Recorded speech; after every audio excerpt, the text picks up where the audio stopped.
moi. Et ce que je vois en analysant les créateurs de contenu, surtout sur YouTube, et même les jeunes entrepreneurs, parce qu'en général, c'est les personnes qui se lancent sur YouTube ont envie de faire les deux, je remarque juste que pour la plupart, ils cassent leur croissance parce qu'ils ne comprennent pas ce système, cette stratégie simple que mettent en place des entrepreneurs accomplis comme Aliko Dangote. Et peut-être qu'à ce stade, tu te dis, mais pourquoi je prends Aliko Dangote en exemple alors que c'est un entrepreneur et que moi, je parle d'analyse sur les créateurs? Ta question est légitime, mais patiente un peu, ça sera clair comme l'eau de roche.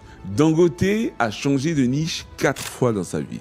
Et en faisant ces changements de niche, il a multiplié ses revenus à chaque pivot. Comment il a fait ça? C'est une des questions qu'on va répondre dans cette vidéo. L'autre chose que tu vas comprendre, c'est que tu vas comprendre exactement pourquoi ça marche ce qu'il a fait. Je vais t'expliquer la science derrière. Tu vas comprendre pourquoi ça s'applique autant aux créateurs de contenu qu'aux entrepreneurs. Je vais te donner à la fin de cette vidéo ta feuille de route personnelle pour appliquer ça à ta chaîne YouTube ou à ton entreprise dès cette semaine, de la même manière que lorsque j'ai compris ça, j'ai décidé de l'appliquer à ma chaîne YouTube et même à mon entreprise. Donc, écoute-moi bien, ça devient très sérieux.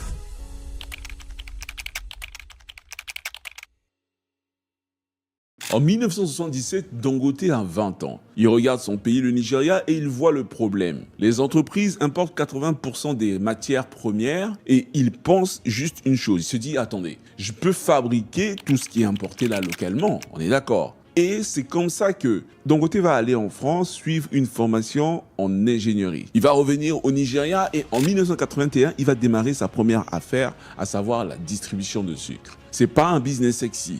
C'est pas un business glorieux. Juste, il s'agissait d'acheter en gros du sucre et de le revendre en détail. C'était la première niche d'Aliko Dangote. Il a passé 12 ans là-dedans. De 1981 à 1993, c'était son business. Mais au bout de 12 ans, il comprend l'industrie. Il connaît les fournisseurs, il connaît les clients, il connaît les marges. Et en 1993, il décide de faire un pas vers la complexité supérieure. Au lieu de distribuer du sucre, il construit une usine pour fabriquer du sucre. Et c'est à ce moment qu'il change complètement de niche pour se diriger vers la production. En faisant ce move, Aliko Dangote va quadrupler ses revenus. Vous m'avez bien entendu, quadrupler ses revenus. Et c'est là qu'il va découvrir quelque chose qui est fondamental. Quand tu contrôles la production, tu contrôles le prix. Quand tu contrôles le prix, tu contrôles la région.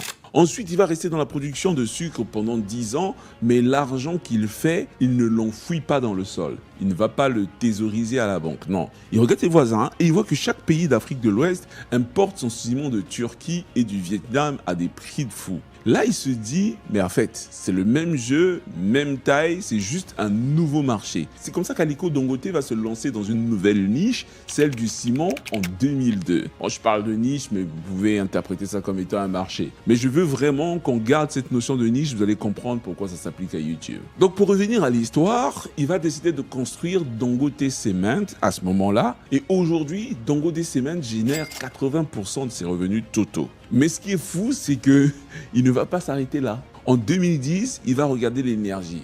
Il voit bien que l'Afrique manque de pétrole raffiné et fait des importations massives de cette source d'énergie. C'est comme ça qu'il va lancer sa 4e niche, son 4e marché, la raffinerie de pétrole. Ça s'appelle Dangote Refinery. C'est une raffinerie qui va lui coûter 19 milliards de dollars. Figurez-vous que dans sa vie, Dangote a fait 4 niches différentes, avec la même stratégie, mais avec des revenus qui à chaque fois étaient exponentiels. À chaque étape, Dangote est parti dans des industries qui rapportaient beaucoup plus d'argent pour quasiment le même effort. En 30 ans, il a fait 4 niches et ça l'a rendu multimilliardaire. Aujourd'hui, Dangote pèse 20 millions de dollars.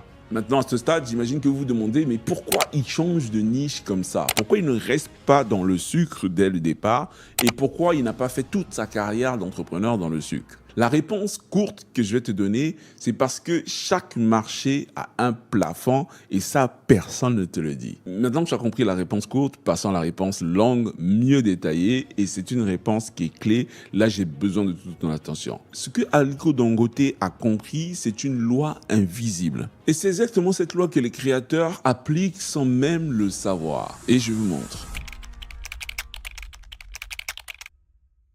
Voici la loi invisible dont je parlais. Chaque marché, chaque niche, chaque industrie a une courbe de saturation en S. Et ça, c'est vraiment très important à comprendre. Au début, dans toute niche, dans tout business, tu vas avoir une forme de croissance lente. D'accord? Et c'est là que tu bâtis. Tu apprends et les revenus montent, mais ils vont monter doucement. Ensuite, tu vas avoir ta croissance exponentielle. Là, tu vas maîtriser les revenus et tu vas voir que les revenus se décuplent. Je sais que si tu as déjà créé une boîte, tu es passé par là, surtout si tu as eu un succès ou un product market fit. Puis, tu vas constater un plateau. Qu'est-ce que ça signifie? Ça signifie que le marché est saturé ou bien que tu as épuisé ta niche. Tout le monde connaît ta marque et la croissance va commencer à ralentir. Là, tu es en haut du S ici. Et Dangote, lui, il a compris intuitivement. Quand il était au plafond du sucre et qu'il s'était rendu compte qu'il n'y avait pas d'argent à faire avec la croissance, juste le seul argent qui était possible, c'était en maintenant ce qu'il avait. Il a regardé la courbe du ciment et il s'est dit, OK, le ciment est à quel endroit? Le ciment était encore tout en bas de la courbe du S.